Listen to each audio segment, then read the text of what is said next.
ordinarias.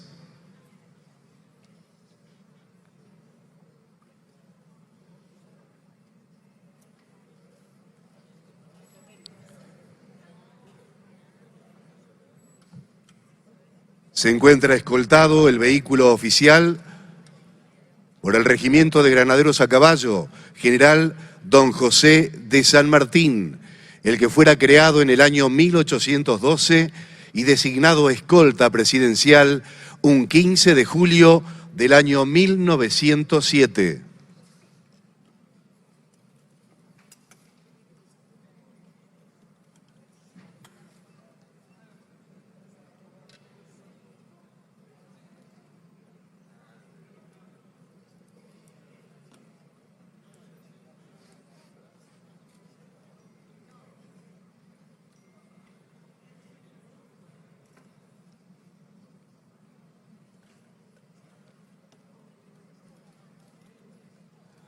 Imágenes aéreas rescatan el trayecto que iniciará formalmente el señor presidente de la Nación hacia este recinto.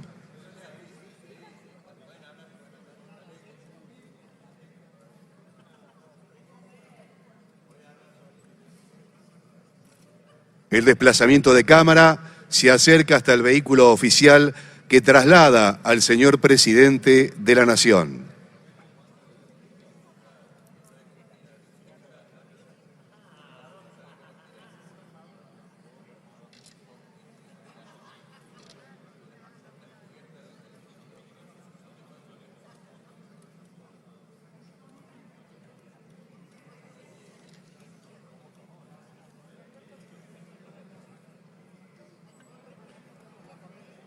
Ya puesta en movimiento la caravana hacia este Congreso Nacional.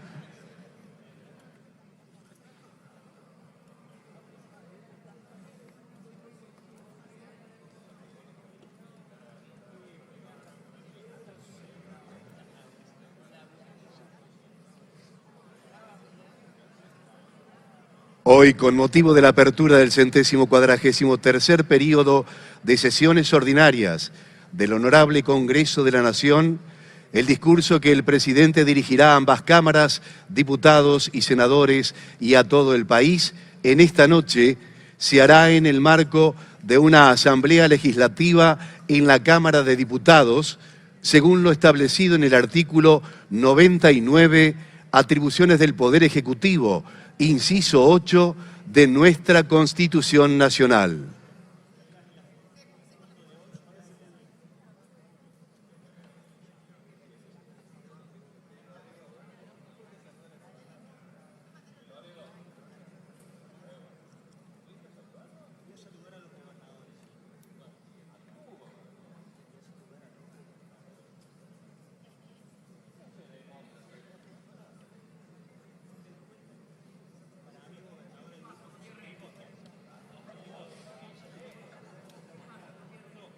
Desplazamientos de cámaras desde distintos ángulos acercan las imágenes de este desplazamiento del vehículo oficial que traslada al señor presidente de la Nación.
Este desplazamiento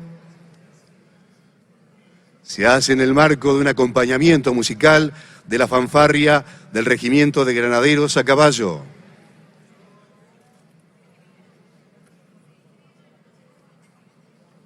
Allí ya en imágenes, el frente de este Congreso Nacional con su histórica cúpula iluminada, en donde en instantes nada más, sobre la base de esta explanada, hará su ingreso formal a este recinto el señor Presidente de la Nación. En toda la extensión de nuestro territorio nacional, estamos compartiendo en vivo estas imágenes a través de Canal 7, la televisión pública.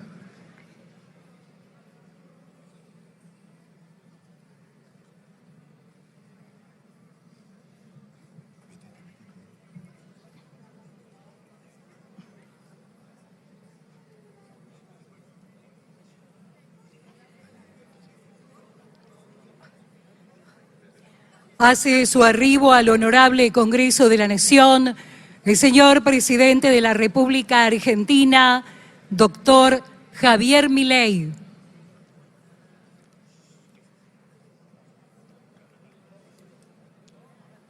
Al ingreso del automóvil que lo traslada junto a la escolta,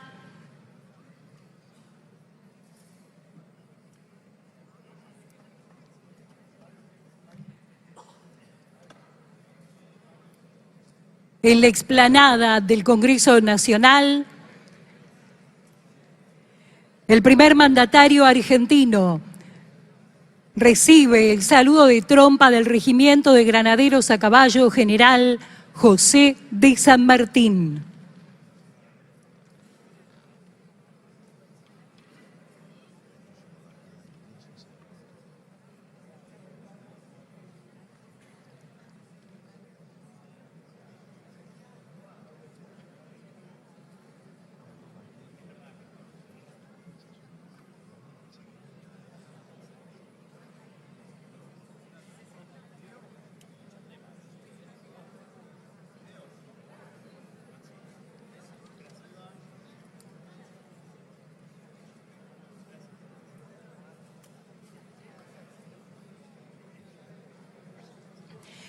El primer mandatario recibió el saludo de la Directora General de Ceremonia, Protocolo y Audiencias del Senado Nacional, María Laura Arnejo, y del Director de Relaciones Institucionales de Ceremonial, Protocolo de la Cámara de Diputados, Aníbal González Fernández.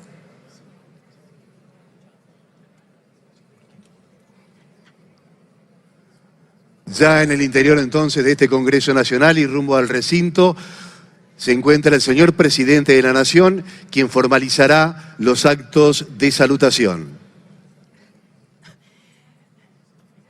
El señor Presidente de la Nación asciende por la escalinata a través del cordón de honor de los cadetes de la Policía Federal Argentina, Comisario General Ángel Pirker.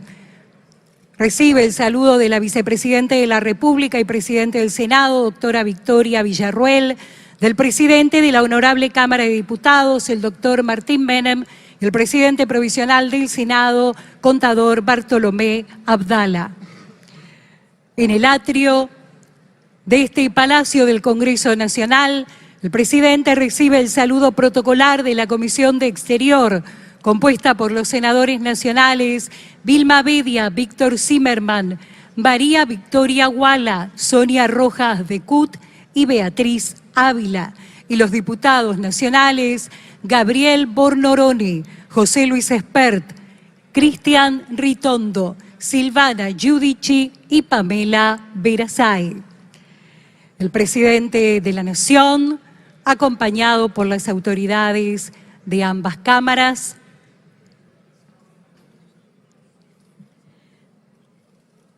recibe ahora el saludo de los senadores y diputados que componen la Comisión de Interior, los senadores de la Nación Juan Carlos Pagotto, Enrique Gerlin Lara, Carlos Espínela y Eduardo Galarito, y los diputados de la Nación Romina Díez, Alberto Venegas Lynch, Laura Rodríguez Machado, Ignacio García Aresca, Gladys Medina y Atilio Benedetti.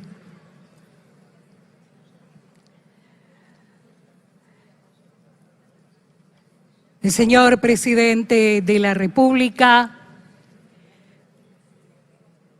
ingresa al Salón Azul para realizar la apertura del 143º período de sesiones ordinarias de este Congreso Nacional. Se dirige ahora, escoltado por los presidentes de ambas cámaras, para firmar los libros de honor. Lo hace, en primer lugar, con el libro de la Honorable Cámara de Senadores de la Nación,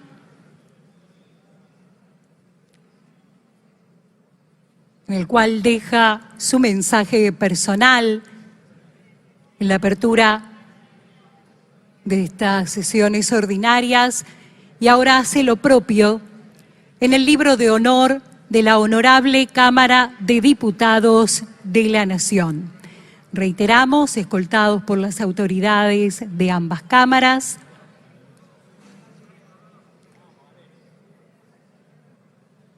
Deja en este libro también su mensaje, su impronta, y continúa el recorrido hacia este recinto. Aquí se pasa vista al original de la Constitución Nacional, ejemplar que se expone históricamente en la Asamblea de inicio de las sesiones ordinarias.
Levantado el cuarto intermedio, continúa la sesión de asamblea. Invito al señor presidente de la Nación Argentina a ingresar al recinto a efectos de realizar la apertura de sesiones del Honorable Congreso y dar cuenta del Estado de la Nación.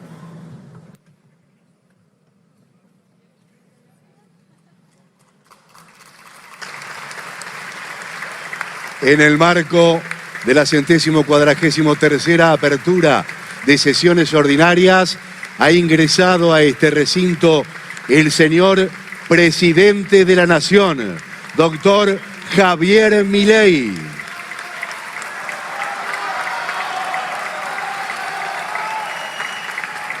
Acompañado por los señores presidentes de ambas cámaras.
que no crezca la cantidad de dinero.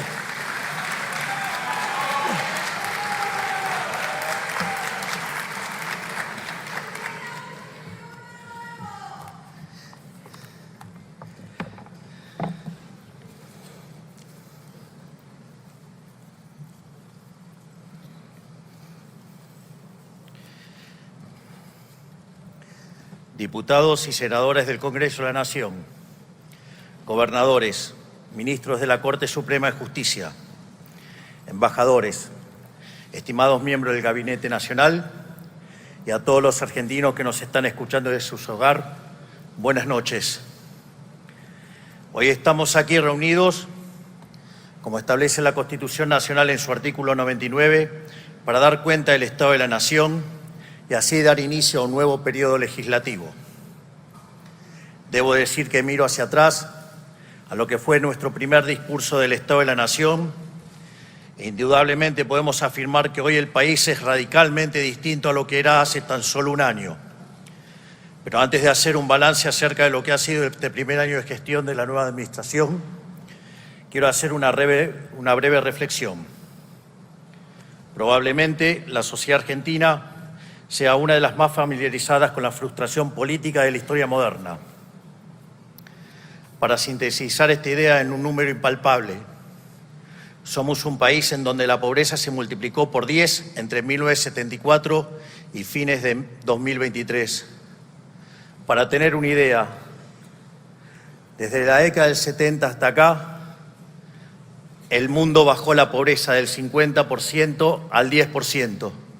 Y nosotros del 5 la llevamos al 50, una verdadera aberración fruto de la casta política.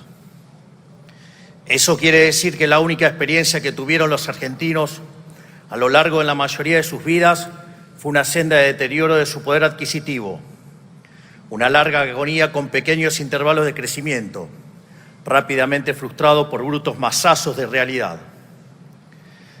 Es natural que después de tantas décadas transitando esta espiral de empobrecimiento, para una gran mayoría la decadencia se sienta como una fatal e inescapable situación o una dolencia crónica a la que uno amargamente se acostumbra. Por programas económicos insostenibles y por infinitas promesas incumplidas, cada nueva experiencia política ha traído más frustración que la anterior. Por eso se habla de la ciclotimia política argentina. Nos ilusionamos con un cambio, chocamos, nos desencantamos y el ciclo comienza nuevamente, borrando con el codo lo escrito con la mano. Que se quede tranquila que no lo vamos a repetir, vas a crecer en libertad.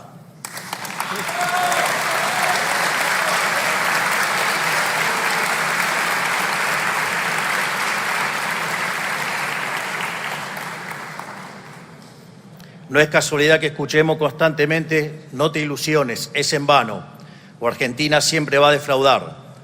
Tampoco es casualidad que las últimas elecciones las haya ganado el primer presidente liberal libertario, un completo outsider del sistema. Es algo que jamás hubiese ocurrido si los políticos tradicionales hubiesen mejorado nuestras vidas. La Argentina, durante 100 años, giró como una calecita en un sendero decreciente, dando vueltas sobre su propio eje y erosionando en cada vuelta su economía, su credibilidad y la calidad de vida de sus ciudadanos. ¿Y por qué fallaron todos nuestros intentos de salir? La respuesta es simple, porque siempre se partió desde un diagnóstico equivocado. Nadie nunca cuestionó el eje sobre el que giraba la calecita, la mano negra del Estado omnipresente. Todas las falsas dicotomías de nuestra historia, campo o industria, dólar barato o caro, peronismo o antiperonismo, escondieron atrás la misma constante. Y la política siempre defendió al Estado con uñas y dientes, viendo la administración pública como un botín a ser conquistado. Eso es el verdadero modelo de la casta. Entonces, ¿cómo íbamos a tener distintos resultados si en lugar de cambiar la receta, estábamos solamente cambiando el cocinero? Nuestra receta es clara y concisa. Venimos a romper la calecita, quitarle la manija al sortijero y trazar un horizonte de progreso hacia adelante con cambios profundos que atacan la raíz de nuestros males. Para ello, tomamos el toro por las astas, proponiéndonos resolver los problemas de fondo. Por eso nos encomendamos recuperar la racionalidad económica, achicar el Estado, devolverle la libertad a la sociedad, restablecer el imperio de la ley y borrar los privilegios que la política acumuló a lo largo de los años. De esta manera, pasamos de heredar 15 puntos de déficit fiscal consolidado entre el Tesoro y el Banco Central a tener durante nuestro primer año superávit financiero libre de default, algo que no había ocurrido en los últimos 123 años.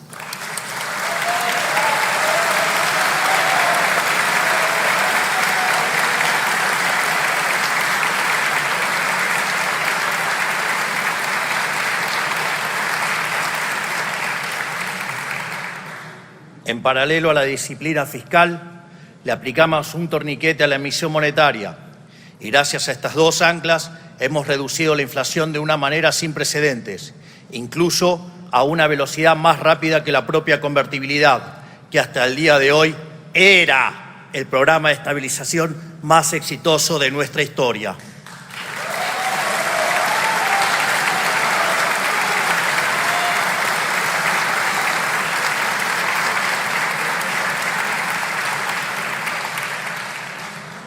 Hoy nosotros podemos hacer alarde, sin lugar a dudas, de que nuestro programa económico es el más exitoso hasta la fecha. Solo para ejemplificar con números, el índice de inflación mayorista cuando asumimos que anualizado daba 17.000%, mientras que el mismo índice anualizado para el último registro fue de 19% anual. Y esto lo logramos sin confiscación tipo Plan Bonex, sin controles de precios, sin fijar el tipo de cambio y con recomposición tarifaria, algo que nunca se hizo en Argentina.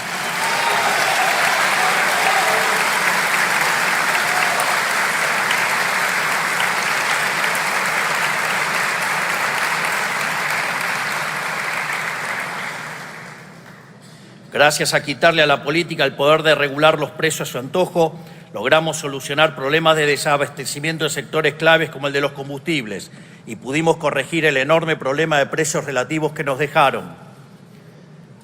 Al asumir, teníamos cerca de 20 tipos de cambio diferentes, con una brecha entre el oficial y el libre que había llegado a niveles del 200%. Hoy la brecha se encuentra en valores inferiores al 15%.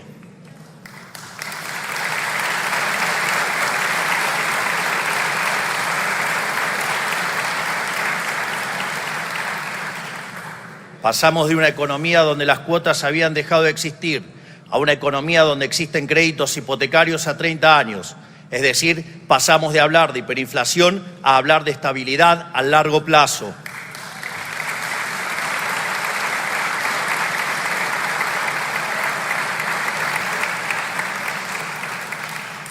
En el camino eliminamos y redujimos impuestos y aranceles de distinto tipo. El señoriaje, esto es, la emisión de dinero para financiar el déficit que se traducía en inflación y que le robaba a los argentinos 15 puntos del PBI. El impuesto país, las retenciones a las exportaciones de manera definitiva para las economías regionales y de manera transitoria para los productos tradicionales que tarde o temprano las vamos a terminar de eliminar.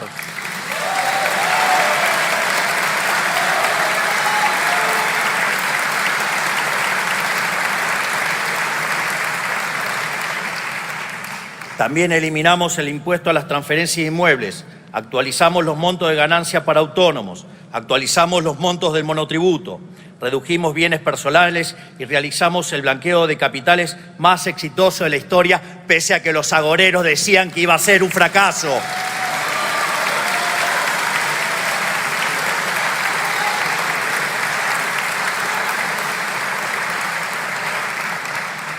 Además, redujimos aranceles a una gran cantidad de importaciones, eliminamos impuestos externos para la compra y venta de autos y redujimos derechos de importación para autos eléctricos e híbridos. Como consecuencia de todo esto, la economía en el año 2024, punta a punta, en términos interanuales, no solo no cayó, sino que creció entre las puntas alrededor del 5%. Esto ocurrió contra todos los augurios de los agoreros del fracaso, que pronosticaban una caída vertical de la actividad económica de la que no íbamos a recuperar. Esto es interesante porque cualquier otra experiencia con la mitad de ajuste, ¿sí?, hubiera derivado en caídas de entre el 10 y el 15% del PBI. Entonces, cuando empezamos a hacer el ajuste, dijeron que era imposible, que ni siquiera íbamos a poder lograr un punto de ajuste en el propio 2024. Y en el primer mes de gestión, gracias a ese coloso que tenemos como ministro de Economía, que es Luis Toto Caputo, alcanzamos el equilibrio fiscal en el primer mes de gestión.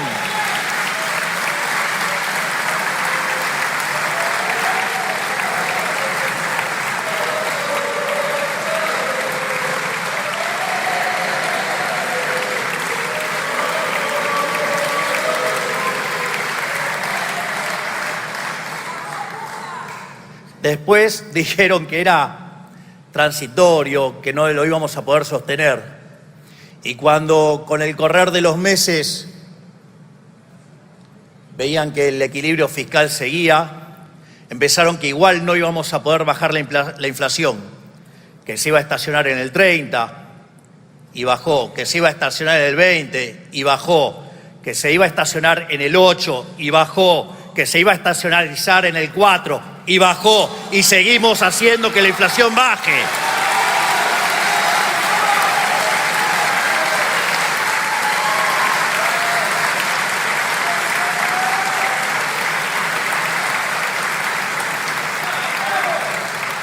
Entonces, cuando ya era evidente que la inflación había entrado en un sendero decreciente, empezaron con las acusaciones del keynesianismo berreta, diciendo que nos íbamos a hundir y que la actividad económica se iba a desmoronar y que iba a explotar la pobreza. Qué malas noticias para ustedes keynesianos de acá y de todo el mundo, porque no solo eso, digamos, la actividad en medidas desestacionalizado, diciembre contra diciembre, terminó subiendo 4,8%, sin estacionalidad 5,5%. Desde abril que la economía no para de crecer y que ustedes keynesianos no pueden parar de llorar.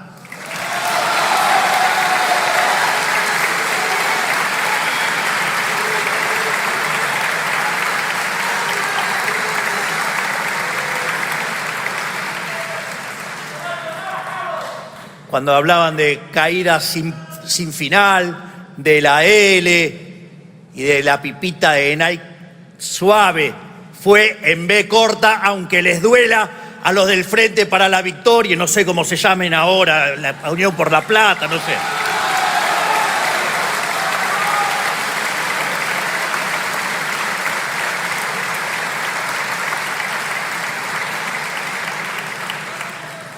En definitiva, nuestro programa de ajuste fue expansivo.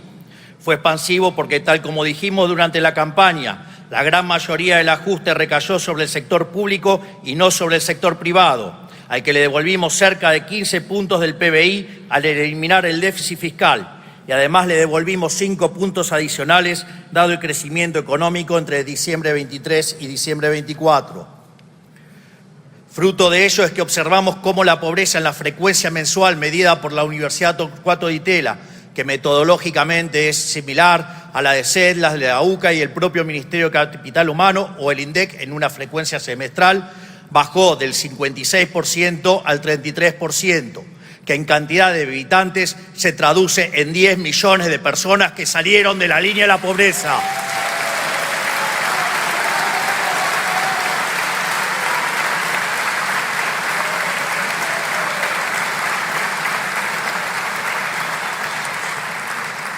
En definitiva, ajustar a la política no solo no es recesivo, es expansivo y elimina la pobreza. ¿Quieren terminar con la pobreza? ¡Terminen con el curro de la política!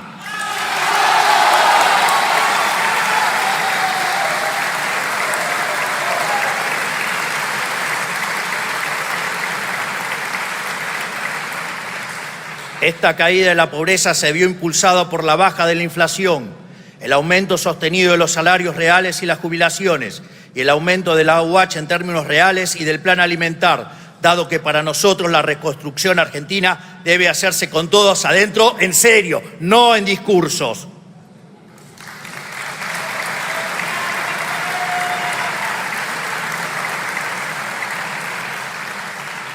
Porque aunque necesitar de la asistencia social sea una tragedia, es necesario señalar que los que fueron relegados durante décadas son las víctimas del sistema y no los victimarios. Por eso el ajuste cayó y seguirá cayendo sobre la casta y nunca sobre los sectores más vulnerables. Pero ninguno de estos éxitos en materia económica fueron casualidad, sino consecuencia de que Argentina pasó de ser el peor alumno de la clase a ser el abanderado. De hecho, Argentina es hoy uno de los 5 países del mundo que actualmente goza de superávit financiero.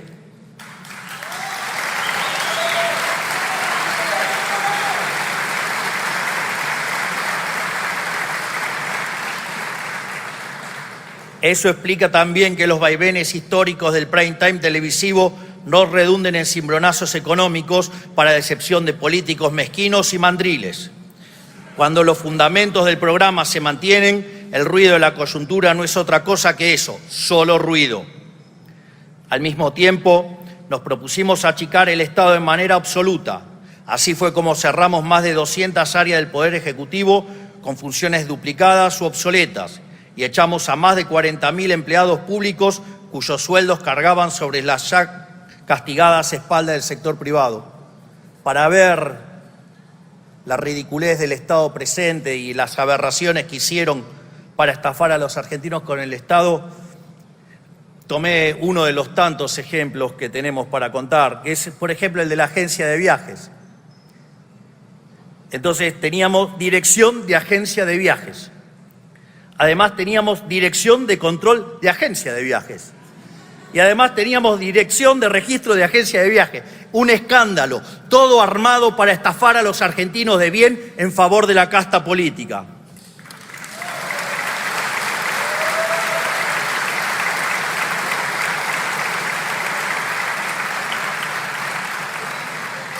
También eliminamos decenas de fondos fiduciarios que la política usaba discrecionalmente a su antojo.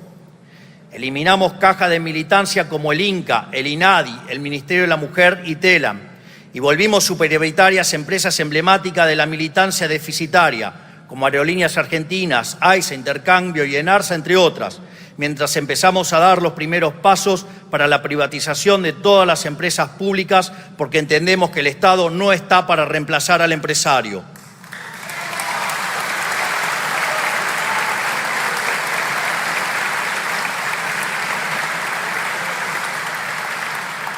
Además, eliminamos la obra pública, que era uno de los curros más grandes de la política.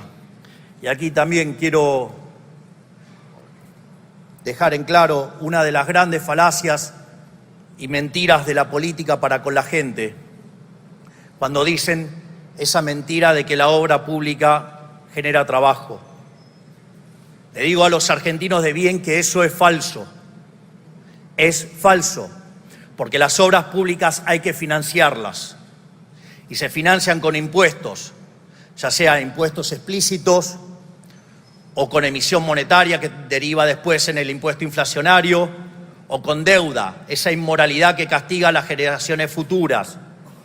Por lo tanto, cuando se financia la obra pública, se quita capacidad de demanda en otros sectores y el empleo que se crea con la obra pública es empleo que se destruyó en otras áreas de la economía, áreas donde sí la gente quería gastar y no estas cosas de prepo hechas por el Estado que solo benefician a aquellos que la ejecutan y a nada a los argentinos de bien. Por lo tanto, espero que por lo menos del debate público, después de quedar claro esto, erradiquemos esa mentira de que la obra pública no genera puestos de trabajo. La obra pública genera impuestos.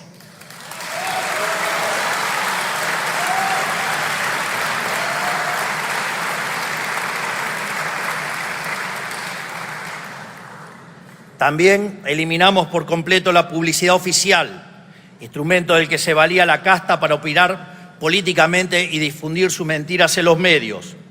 Fuimos los únicos en eliminar la pauta oficial. Nosotros no necesitamos sobornar a los medios. Nosotros tenemos logros. No necesitamos periodistas mentirosos pagados por el erario público.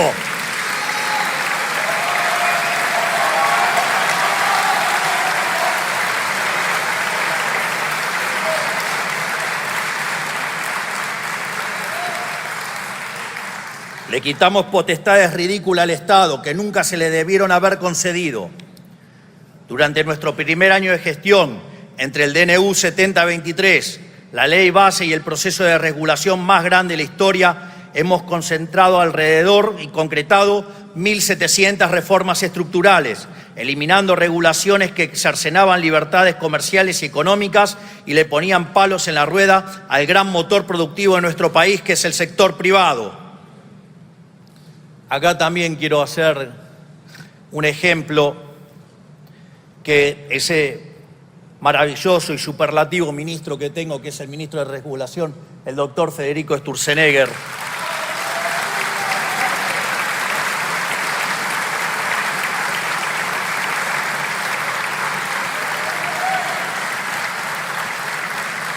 es más, dada las costumbres de una parte de la clase política, hemos decidido hacer el ejemplo en términos cuánto pesaba el papel. Entonces, por ejemplo, en el caso de las regulaciones para las frutas, las regulaciones que teníamos pesaban 1.600 gramos. Hoy, con el accionar de Federico Sturzenegger, esas regulaciones han caído a 80 gramos, es decir, cayeron en un 95%.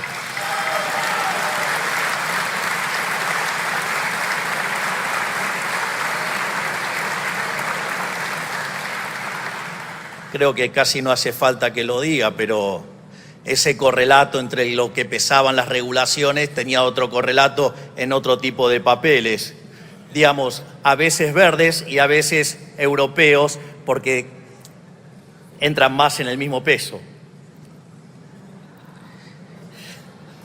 Gracias a ello logramos desregular 30 mercados que hoy son más libres, como por ejemplo el transporte aerocomercial, que el mes pasado tuvo un récord histórico, con más de 4,5 millones de pasajeros transportados, superando en demasía el anterior registro que fue en el año 2019, la revolución de los aviones, pero recargada. Quizás el ejemplo más emblemático de nuestro modelo sea el mercado inmobiliario. Gracias a que eliminamos la ley infame y difunta ley de alquileres, se multiplicaron exponencialmente los alquileres publicados y el costo del alquiler bajó hasta un 30% en términos reales.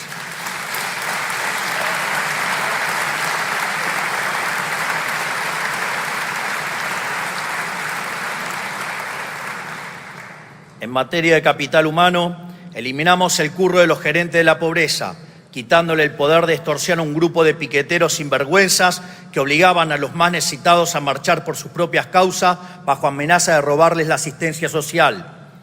Gracias a esto logramos bajar la cantidad de piquetes en la calle y rutas de más de 8.200 a 0. Sí, escucharon bien, en 2023 tuvimos más de 30 piquetes por día hábil y ahora hace más de 10 meses que no hay un solo piquete en la calle de todo el país.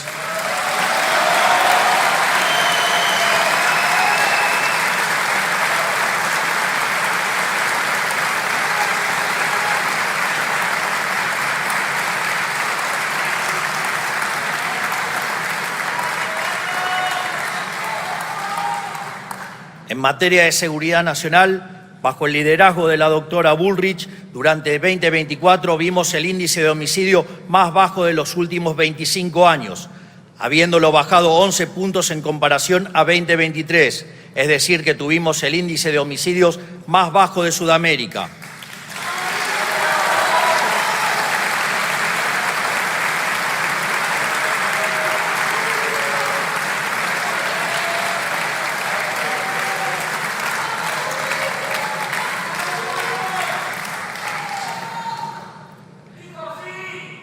En Rosario, una ciudad que estaba completamente atormentada por el narcotráfico, gracias al Plan Bandera encabezado por la ministra, vimos el índice de criminalidad más bajo desde 2006, con menos de 100 crímenes registrados. En definitiva, gracias, ministra Bullrich, por devolvernos el orden y la paz y la seguridad a los argentinos de bien, para que sea un infierno para los delincuentes.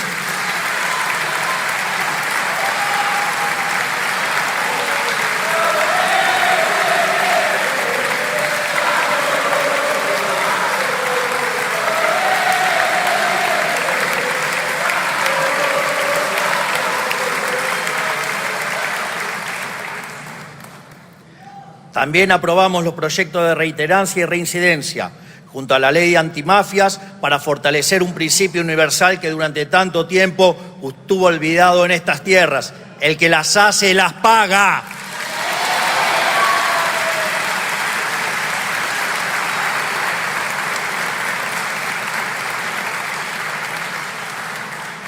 En materia judicial implementamos el sistema acusatorio en 12 provincias, la mitad del país, que permitió lograr condenar por narcotráfico en tan solo un mes cuando antes tardaban más de 3 años. A su vez, estamos impulsando el juicio por jurados, una de las reformas que nos debíamos desde la fundación del país para que la vida, la libertad y la propiedad de los argentinos dependan en última instancia de la decisión de sus conciudadanos y no de un juez, eliminando así el último vestigio de poder monárquico en la justicia.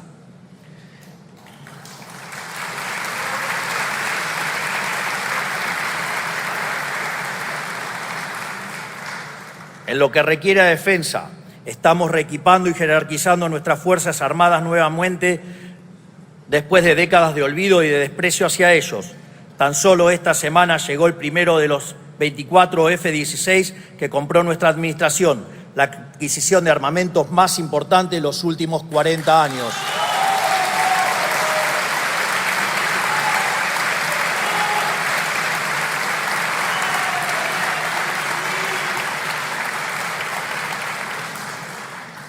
En política exterior, pasamos de ser un hazmerreír a nivel global, aliado de los países con peor performance del concierto de las naciones, como Cuba y Venezuela, a ser un protagonista inesperado. Hoy, producto de nuestra ambiciosa política económica y de nuestras posiciones férreas en política exterior, los ojos del mundo se posan sobre la Argentina después de mucho tiempo, y en algunos casos incluso toman nota del trabajo que hemos hecho para aplicarlo en sus propios países, como está haciendo Elon Musk al frente de la cartera de regulación de los Estados Unidos.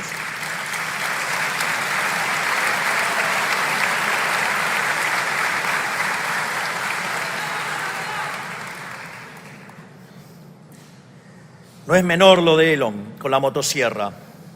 La motosierra hoy es un símbolo de cambio de época y el inicio de una nueva era dorada para la humanidad, pero esta vez, en vez de ir a contramano del mundo, Argentina está a la vanguardia del mundo.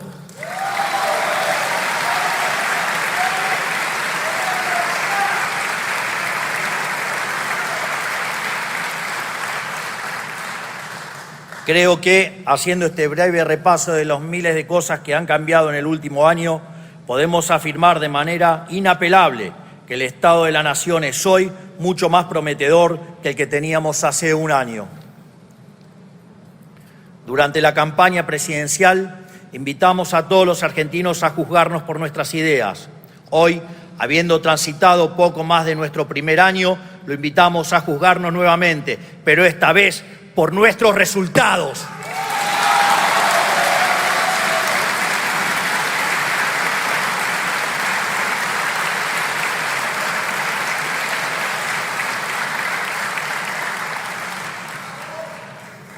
Esto es sumamente importante, porque si la resignación argentina es producto de las promesas incumplidas, su redención dependerá de que cumplamos nuestra palabra, y lo vamos a hacer a rajatabla.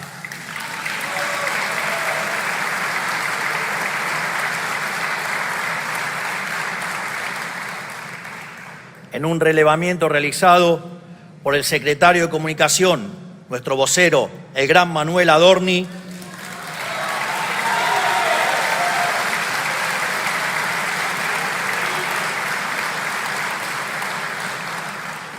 hemos concluido que en nuestro primer año de gestión, es decir, 25% del tiempo de nuestro mandato, ya hemos cumplido o estamos cumpliendo más del 75% de nuestras promesas, algo inédito en la historia argentina.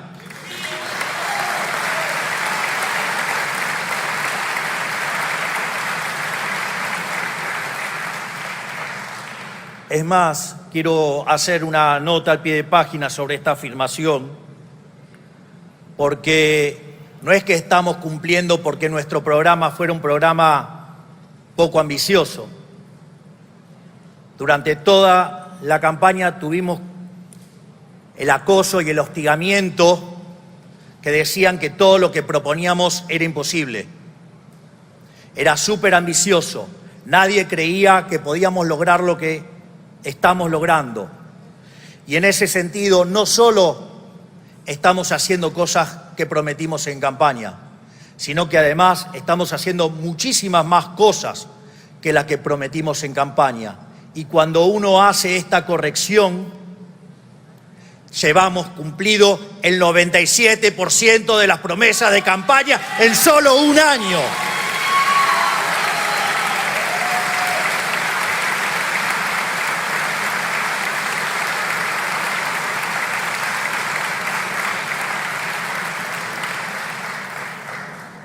Y es por ello que quiero hacer un alto en el discurso, porque en la vida hay que ser agradecido y no hay que ser mezquino, y quiero agradecer a cada uno de mis ministros por la enorme labor que han hecho cada uno de ellos durante este año. Quiero dar las gracias al doctor Guillermo Francos, a Toto Caputo, a Santiago Bausili, a Patricia Bullrich, a Sandra Petovelo, a Federico Sturzenegger, a Luis Petri, a Mariano Cunio Libarona, a Mario Lugones, a Gerardo Huerten, a Manuel Adorni y Karina Milei por permitirme liderar el mejor gobierno de la historia argentina.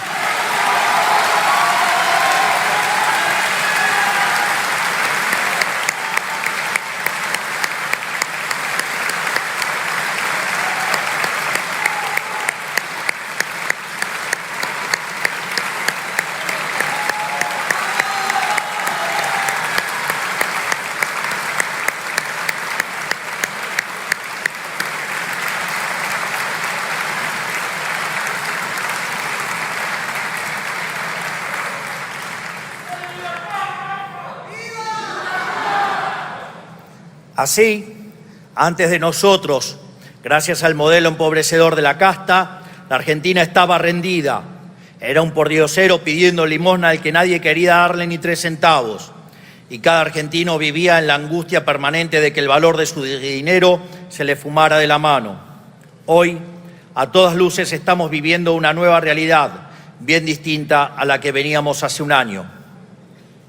La estabilidad económica que estamos conquistando no significa que hemos llegado a puerto, pero sí que estamos cada día un poco mejor, como ya se viene comprobando con la sostenida recuperación salarial de los últimos 9 meses. Tampoco significa que no vaya a haber volatilidad. La vida no funciona de esa manera, no es un movimiento rectilíneo y uniforme. Siempre hay altos y bajos, momentos de tensión y momentos de tranquilidad. Así ha ocurrido con el proceso de desinflación. Y así ocurrirá con el proceso de crecimiento. Pero lo que importa no es una foto, sino la tendencia. Y de la misma forma que la inflación tenderá a cero, el PBI per cápita tenderá a crecer de modo sostenido en el tiempo. Aquí quiero mencionar un trabajo de un colega economista, que se llama Juan Pablo Nicolini, que es de la Universidad de Itela y que además trabaja en la Reserva Federal. Y en un trabajo que hizo sobre política fiscal y crecimiento económico, demuestra que alcanzar el equilibrio en la línea financiera, como lo hace Argentina, implica que Argentina tiene por delante una tasa de crecimiento sostenido del PBI per cápita del 4,5%. Y a eso hay que agregarle algunas cuestiones adicionales, porque el trabajo no hace diferenciación entre lo que es la caída del riesgo país, que lo recibimos cerca de 3.000 puntos básicos y hoy está rondando en los 750. Tampoco habla que el equilibrio alcanzado fue hecho en base a reducir impuestos, bajar el gasto público y no como se hacía antes los ajustes aumentando la presión impositiva. Tampoco contempla la enorme cantidad de reformas estructurales que hemos hecho. Solo el DNU 7023 y la Ley Bases representan una reforma estructural 8 veces más grande que la reforma que hizo Carlos Menem cuando fue el mejor gobierno de la historia hasta ahora.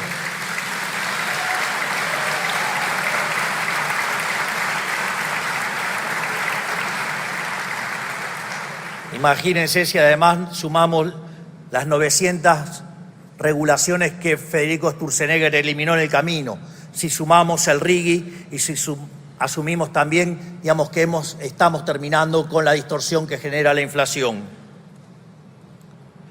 Pero Roma no se construyó en un día, y la realidad es que lo que he hecho hasta ahora es apenas una pequeña muestra de lo que el país necesita para curarse de forma definitiva. Para lograr ese objetivo necesitamos tener un modelo sustentable en el tiempo, un ordenamiento jurídico que proteja el fruto del esfuerzo de cada argentino y un modelo institucional acorde al país con ambición de grandeza. Por eso necesitamos seguir llevando a cabo innumerable cantidad de reformas de fondo. El único camino para reconstruir la Argentina es el del reformismo permanente. Al año pasado lo bautizamos el año de la defensa de la vida, la propiedad y la libertad, porque fue el año en el cual le dijimos basta al modelo de la casta política y dimos los primeros pasos en la dirección del modelo de la libertad. Este año será el año de la reconstrucción de la Argentina. Ya sentadas las bases, debemos empezar a reconstruir los cimientos de nuestra gran nación, pero nada de todo eso será posible si no avanzamos en atacar los problemas estructurales del país. Nuestros equipos están trabajando en más de una docena de leyes de fondo, es decir, que ponen los cimientos sobre los que debe construirse este nuevo edificio. Estos proyectos atacan desde cuestiones económicas hasta cuestiones administrativas del Estado, financieras, penales, civiles, cuestiones vinculadas a la seguridad nacional, nuestro sistema de inteligencia, cuestiones vinculadas al comercio, a la propiedad privada y una serie de temas estructurales que hacen del diseño institucional de un país que debe pensar en grande. Hoy quiero aprovechar para mencionar algunas sobre las que estamos trabajando.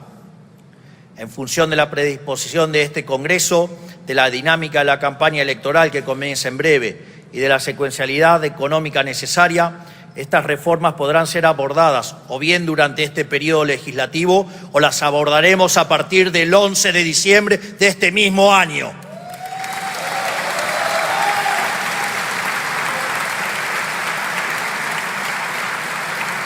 Imagino que esta zona se va a poner un poquito más violeta.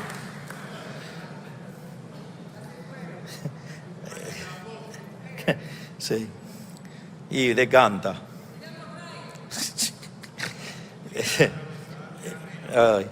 Si queremos verdaderamente ser una potencia, la primera asignatura sobre la que debemos avanzar es en desterrar la inflación para siempre, que ya no dependa de que venga una persona con la convicción de hacer lo correcto, sino en convertir en ley una verdad incuestionable de la economía argentina. El déficit fiscal es la madre de todos los males de la historia del país. De las 22 crisis que se registraron desde el inicio del siglo XX, 20 tienen origen fiscal, el cual ha oscilado entre alto y extravagantemente alto, lo cual a la postre se ha traducido en endeudamiento con su posterior default, en financiamiento con emisión monetaria, que derivó en inflación e hiperinflación, o aumentos de impuestos que ahogaron el crecimiento mientras cercenaban la libertad económica e individual. En consecuencia, debemos transformar en obligatorio el equilibrio fiscal para cualquier presupuesto estatal, sea nacional o subnacional, pero no alcanza con el equilibrio fiscal. Es necesario acompañarlo con una reducción severa del gasto público para devolverle a la sociedad lo que hoy el Estado le confisca vía impuestos.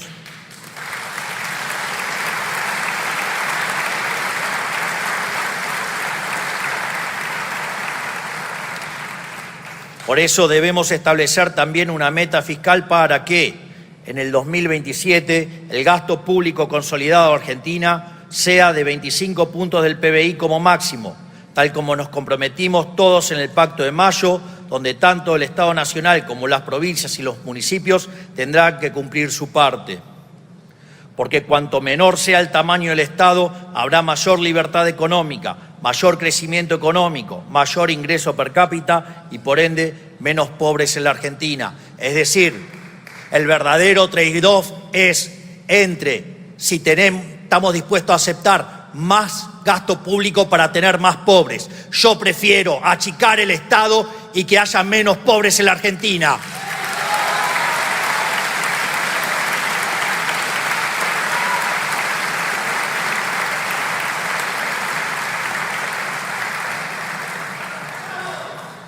Es necesario seguir pasando la motosierra profunda por el Estado para remover capas geológicas de gasto injustificado y achicar el Estado en serio.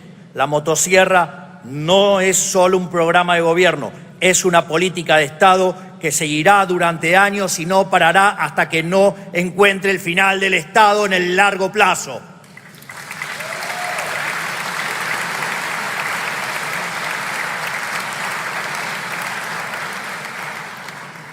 Hay que revisar área por área del Estado y ninguna es más importante que privatizar las empresas públicas, porque aunque hoy sean superioritarias por primera vez después de 15 años, no dejan de ser una carga para el sector privado.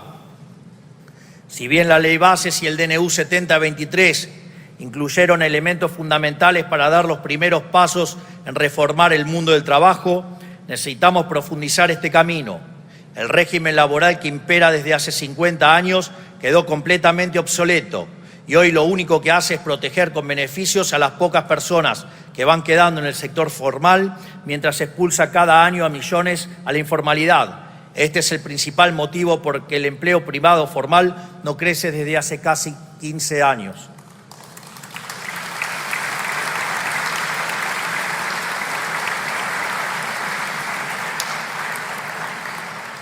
En este sentido, solo con un mercado laboral dinámico que genere empleo formal podremos aspirar a tener el sistema previsional sustentable que décadas de desmanejo arruinaron.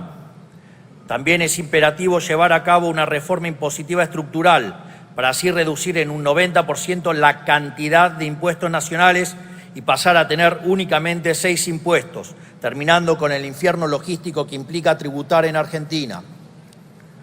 Sumado a eso, el espíritu de la reforma en la que estamos trabajando es brindarle autonomía fiscal a las provincias en los impuestos que hoy recauda el Estado Nacional en su nombre. De este modo, el Estado Nacional establecerá un piso mínimo para cada impuesto sustancialmente inferior al total actual y luego las provincias podrán elevarlo a su criterio, lo que indudablemente generará una competencia fiscal entre las provincias que dinamizará así sus economías.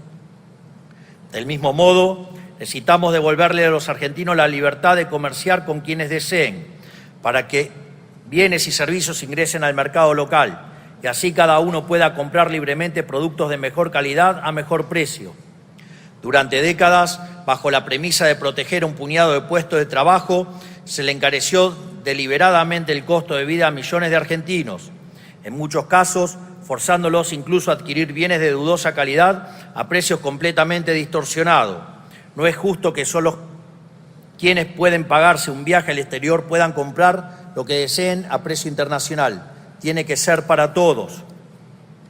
Abrir los mercados también le abrirá las puertas del mundo a las empresas argentinas para que puedan salir a vender nuestros productos a 8.000 millones de personas en un contexto internacional donde lo que la Argentina tiene para ofrecer será muy requerido. También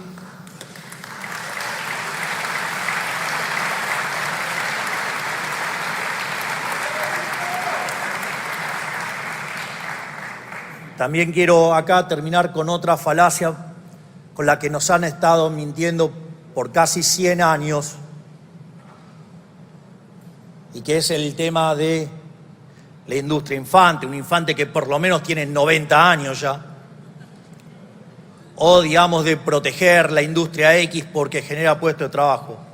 Esa también es otra mentira. Porque si en el proceso de apertura de la economía ingresa un producto de mejor calidad a un mejor precio y quiebra una empresa, también es cierto que los consumidores ahora tienen más dinero en su bolsillo y los pueden gastar en otros sectores de la economía. Por lo tanto, digamos, se reasignará el empleo y irá a sectores donde es más productivo y donde hay mayores salarios y por ende hay mayor bienestar para todos. Por lo tanto, basta de la mentira proteccionista, porque en el fondo no es ni más ni menos que un curro entre los políticos y los empresarios prebendarios.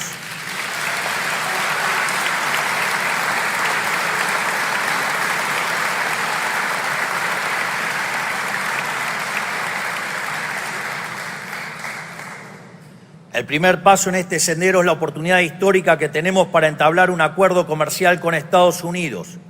Una oportunidad que ya se nos presentó hace 20 años y dejamos pasar, desaprovechando el último gran boom de crecimiento que vio el planeta. Pero para aprovechar esta oportunidad histórica que se nos vuelve a presentar, es necesario estar dispuesto a flexibilizar o incluso, llegando el caso, a salir del Mercosur, que lo único que logró desde su creación es enriquecer a los grandes industriales brasileros a costa de empobrecer a los argentinos.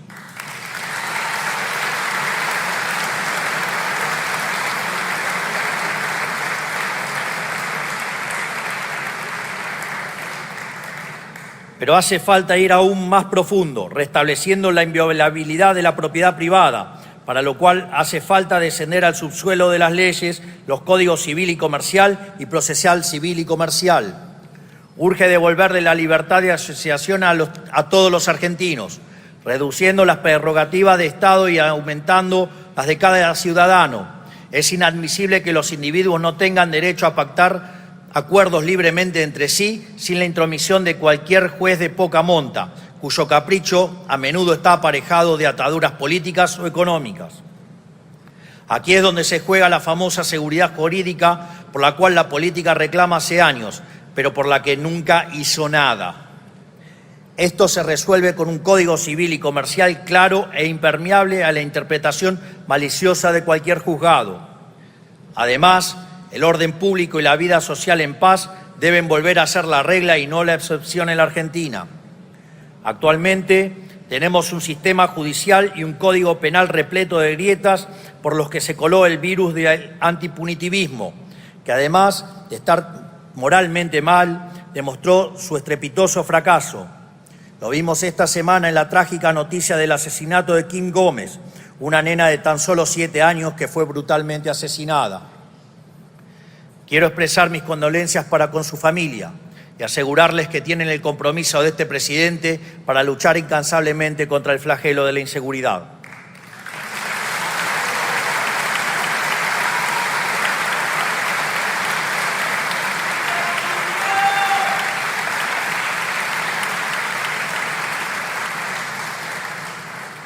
Además, aprovecho para decirle al gobernador Kicillof que mientras siga sosteniendo que los delincuentes, los asesinos y los violadores son víctimas del sistema, en línea con el wokismo jurídico de Zaffaroni, no solo no tenemos nada para conversar, sino que además quiero decirle que jamás resolverá el gravísimo problema de inseguridad de la provincia, ya que ser tolerante con los delincuentes es castigar a las personas de bien.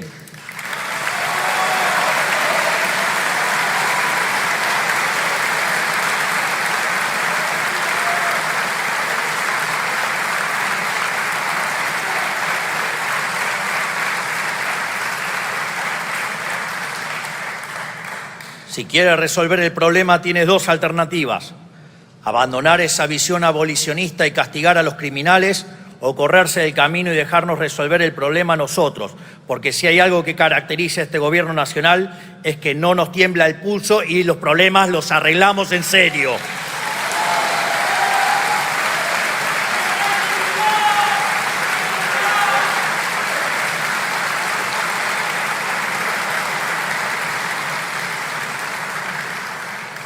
Durante demasiado tiempo la política le dijo a los argentinos que no iba a castigar el delito, que los delincuentes eran víctimas de un sistema injusto y que por lo tanto no eran responsables de sus acciones. Lo único que lograron fue que para muchos delincuentes delinquir ya no tuviera costos. Lo sufren los bonaerenses todos los días.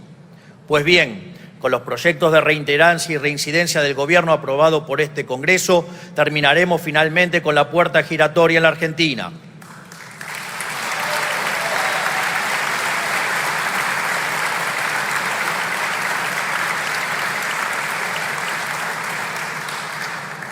Además, la implementación del nuevo Código Procesal Penal en todo el país está demostrando de forma inapelable su capacidad de acelerar los tiempos de un juicio de años a meses, y tenemos la responsabilidad de extender el funcionamiento de este sistema a todas las provincias del país. Pero la eficacia del proceso penal es solo una arista de la cuestión. Necesitamos elevar los costos para quienes delinquen.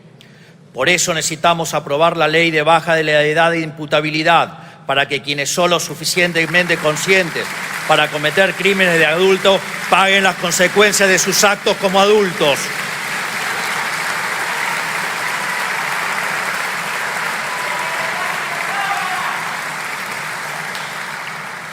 Pero lamentablemente llegará tarde, porque hoy uno de los asesinos de Kim tiene 14 años y goza de ser inimputable.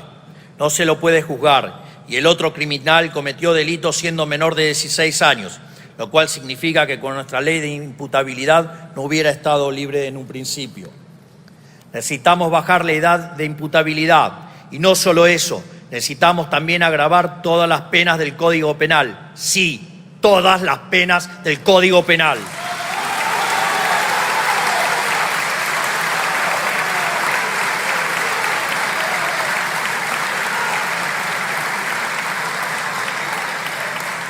Emprendiendo así la reforma del Código Penal más importante de los últimos 100 años, algo que tiene que ocurrir en carácter de urgente.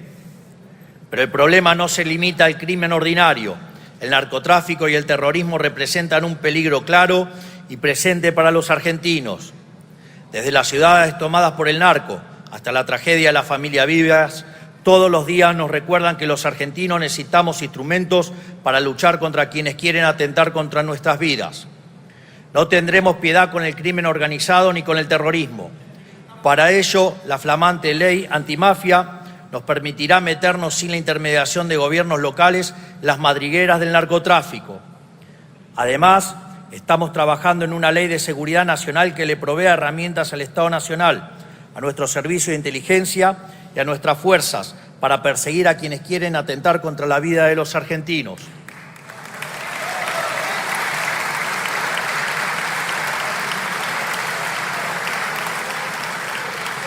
Para concluir, no podremos resolver la crisis de delincuencia en nuestro país sin una justicia independiente pero efectiva.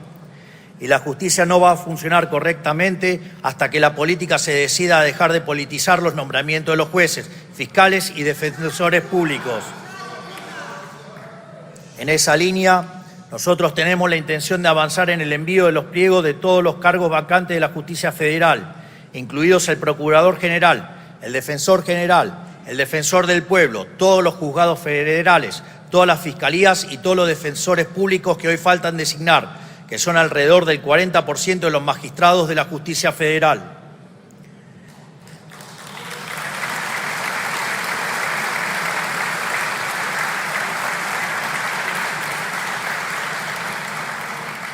Esto tiene que ser obvio para todos. Es imposible que la justicia cumpla su deber si funciona al 60% de su capacidad. Esperamos que la política esté a la altura de esta urgencia nacional y no politice la aprobación de los pliegos, a diferencia de lo que ocurrió este año con los candidatos a conformar la Corte Suprema. Si queremos ser un país serio, también debemos llevar a cabo una profunda reforma migratoria.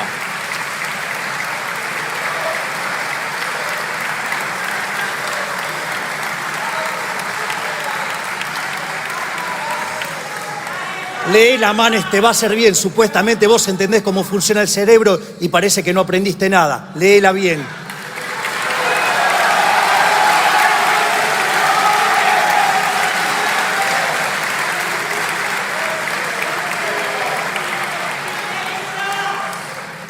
Quizás tu versión es con inteligencia artificial y cambia de libertaria a kirchnerista como hiciste vos, Manes.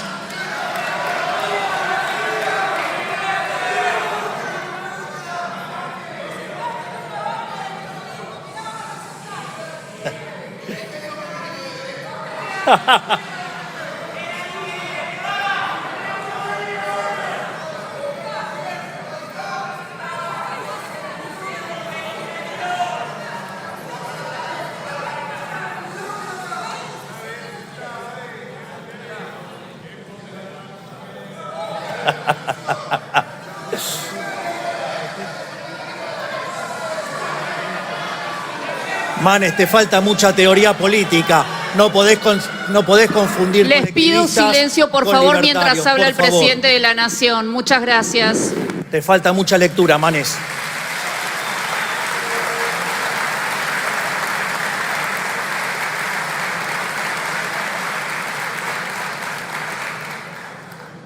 Nuestra nación ha sido generosa con los inmigrantes, pero otra cosa distinta es ser tomado de tontos por nuestros vecinos o ser un centro de beneficiario pagado por el bolsillo de los argentinos.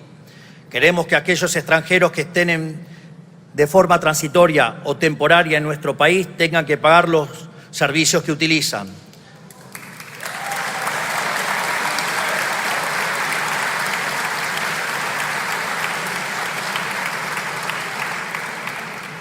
También debemos permitir a las universidades cobrarles a quienes no son residentes permanentes, así como es necesario endurecer severamente las condiciones de deportación para los extranjeros que delinquen.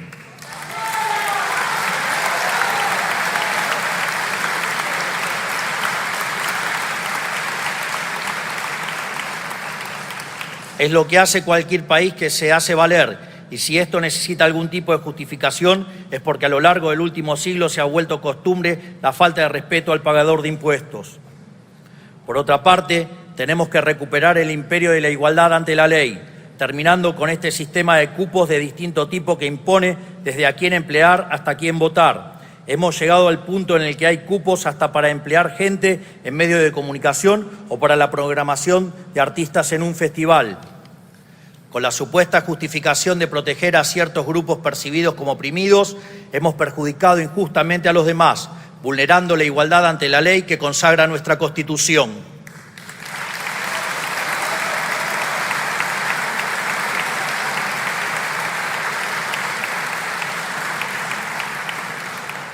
Tenemos que recuperar una verdad básica de la democracia liberal, que es el límite de los derechos de uno son los derechos del prójimo.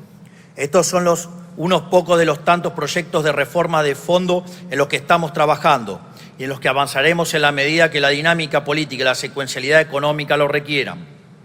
Finalmente, pero no por eso menos importantes, para hacer realidad estos proyectos y los cambios que el pueblo argentino demanda, estamos avanzando en un acuerdo con el Fondo Monetario Internacional para poder terminar de sanear el balance del Banco Central y salir del cepo cambiario definitivamente durante este año.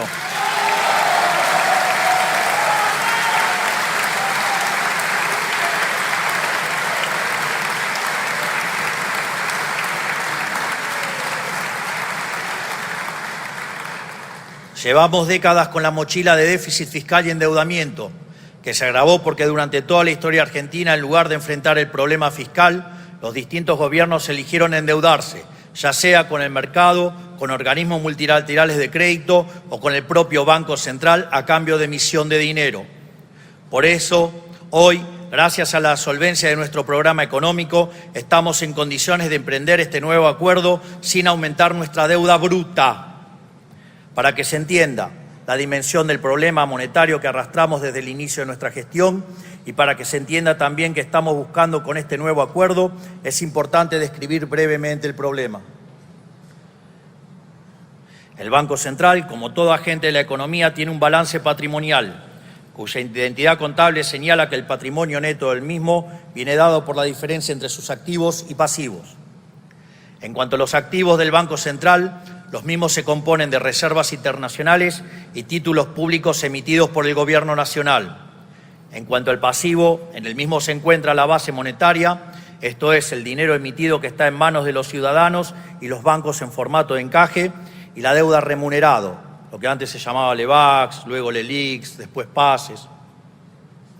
En este sentido, cuando suben los pasivos del Banco Central, ya sea por emisión de pesos contra títulos públicos que no tienen mercado, es decir, emisión espuria, o por el devengamiento de intereses de los PASES, el patrimonio del Banco Central se deteriora. De este modo, en la medida que el patrimonio neto se hace cada vez más negativo, se necesita mayor nivel de precios para licuar las deudas del Banco Central, tal que se ajuste al tamaño real de los activos del mismo.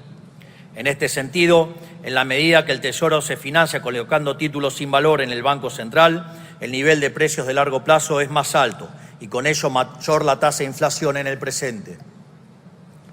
Desde esta perspectiva, entonces, es muy simple explicar por qué desde la salida de la convertibilidad el precio del dólar se multiplicó por 1.200 veces. En primer lugar, por la estafa descomunal de la especificación asimétrica, lo cual implicó que la política se robó 14.000 millones de dólares que respaldaban la base en el 2001 y que a dinero de hoy, ajustado por la inflación americana, son 30.000 millones de dólares. Es decir, con la especificación asimétrica, ese chiste, digamos, tan impulsado alegremente y bancado por Clarín, que después, bueno, tuvo su ley, digamos, de medios para que no quiebre, digamos, ahí le robaron a los argentinos 30.000 millones de dólares.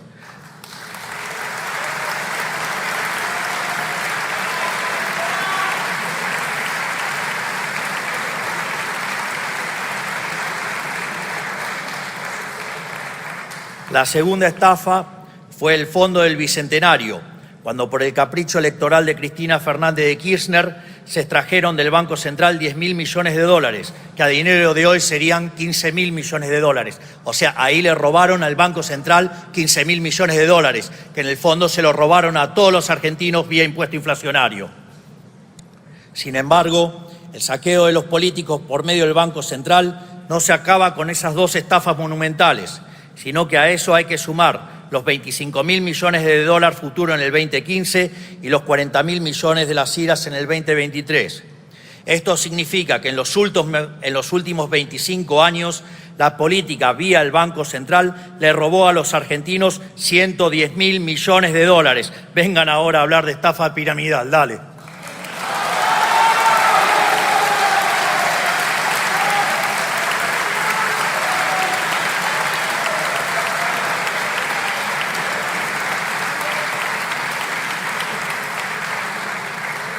Por lo tanto, ante semejante destrucción del activo del Banco Central, no debería sorprender el desastre inflacionario que hemos vivido en los últimos 20 años. Y dado que el dólar es un precio más de la economía, es casi natural que se haya multiplicado por 1.200 veces, como dije antes.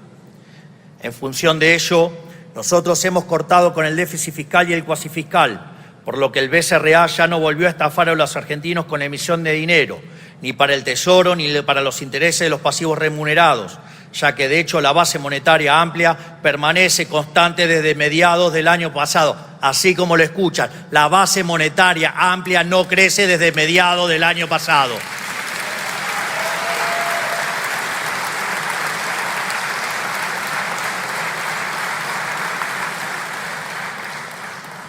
Tampoco se buscó la solución mediante la toma de deuda en el mercado, ya que la deuda consolidada de la nación bajó en 30.000 millones de dólares. Nosotros no proclamamos el desendeudamiento en palabras, lo hacemos en los hechos.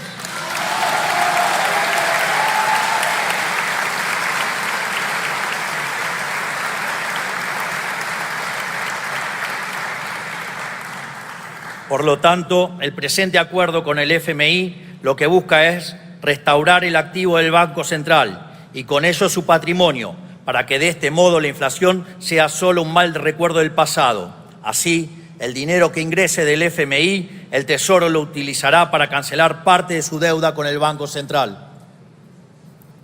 Al mismo tiempo, se podría objetar que si bien la deuda bruta permanece constante, hay un cambio en el acreedor. Sin embargo, este argumento implicaría aceptar que la política está dispuesta a seguir estafando a los argentinos con los de inflación. Esto es, alguien podría señalar que estamos cambiando impuestos explícitos por un impuesto implícito no legislado. Sin embargo, lo interesante aquí es que nosotros vamos a honrar nuestros compromisos y los fondos para enfrentar esta deuda surgirán de un mayor ajuste fiscal vía reducción del gasto público, de modo tal que la operación resultante en una transferencia de riqueza desde el Estado a todos los argentinos de bien, y en especial a los segmentos más vulnerables de la población, ya que ellos son los más castigados por el impuesto inflacionario.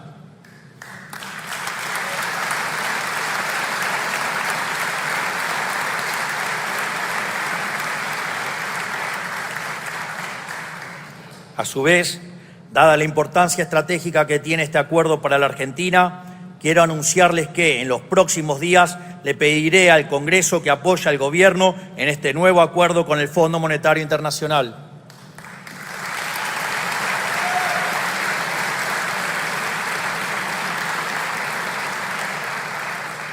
Este nuevo acuerdo nos brindará las herramientas para allanar el camino hacia un esquema cambiario más libre y eficiente para todos nuestros ciudadanos y para poder atraer mayores inversiones que se traduzcan en menor inflación, mayor crecimiento y nivel de empleo, con las consecuencias mejores salarios que implican menor cantidad de pobres e indigentes.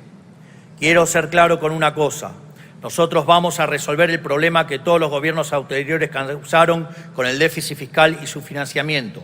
En consecuencia, esperamos que este Congreso adopte la misma postura que tuvieron con todos los demás, que es acompañar desde sus bancas, apoyando al Gobierno en este nuevo acuerdo.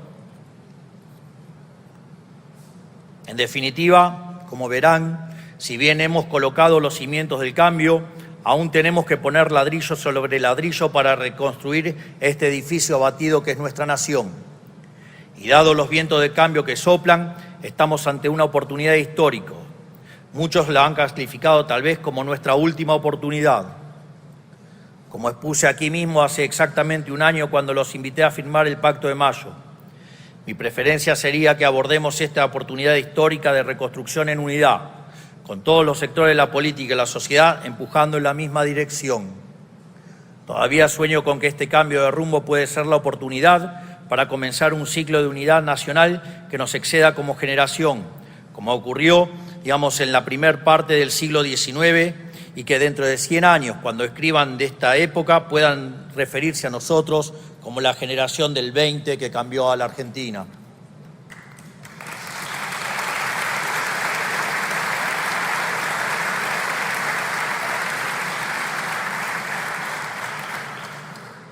A nosotros no nos motiva el poder.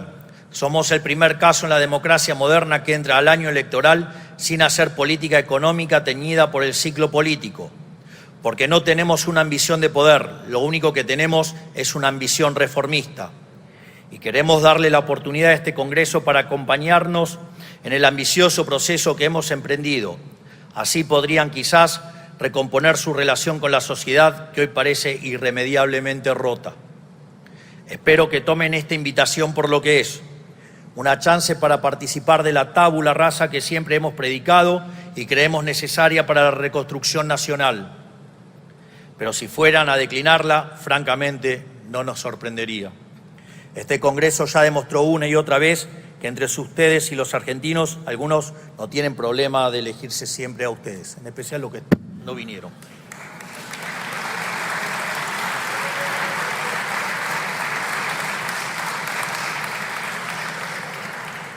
Esto es, algunos han hecho del Congreso un instrumento para defender las conquistas del Estado sobre el individuo, en vez de un instrumento para realizar los cambios profundos que el país necesita. Y ni que hablar de aquel sector de la política que está tan rancio al cambio y enemistado con la razón que ni siquiera se digna bajar al recinto para escuchar una apertura de sesiones legislativas.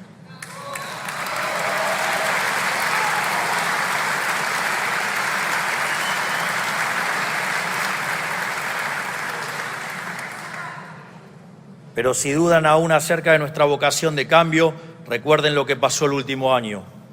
Para todos y cada una de las reformas puestas en práctica nos dijeron que era imposible, pero pronto aprendieron a regañadientes que lo que nosotros nos proponemos lo cumplimos, no importa cuán empinado sea el camino ni cuántos obstáculos haya en el medio, porque para nosotros la política es el desafío de hacer posible lo que los políticos siempre dijeron que era imposible. Repito, para nosotros la política es el desafío de hacer posible lo que los políticos siempre dijeron que era imposible. Si no, miren lo que hicimos con el equilibrio fiscal.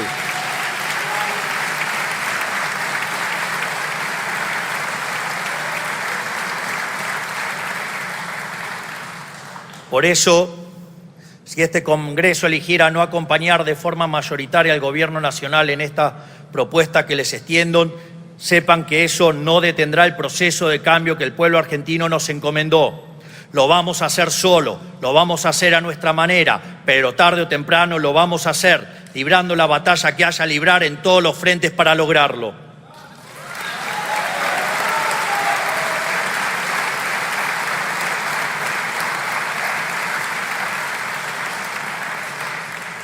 Pelearemos en el Congreso de la Nación. Pelearemos en las provincias y en los municipios, en la legislatura y consejos deliberantes. Daremos la batalla de visitante en los medios analógicos y lo haremos de local en las redes sociales. Lo haremos en la calle si así lo demanda la historia. Y nunca, pero nunca nos rendiremos. Jamás nos vamos a rendir.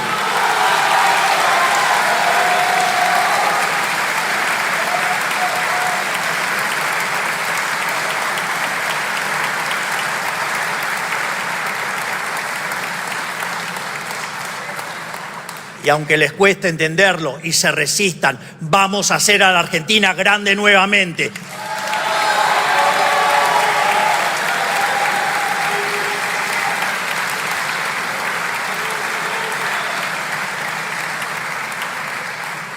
Si aceptan mi propuesta, veré que están dispuestos a involucrarse en lo que el país necesita.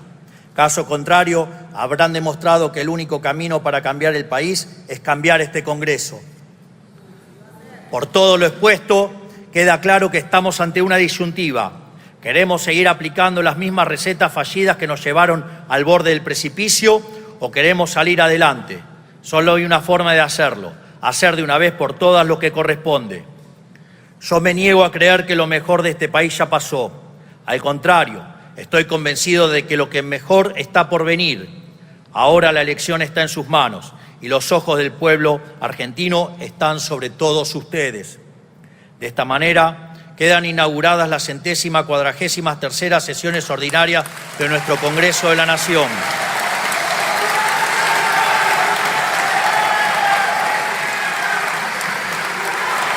Señoras, Finalmente,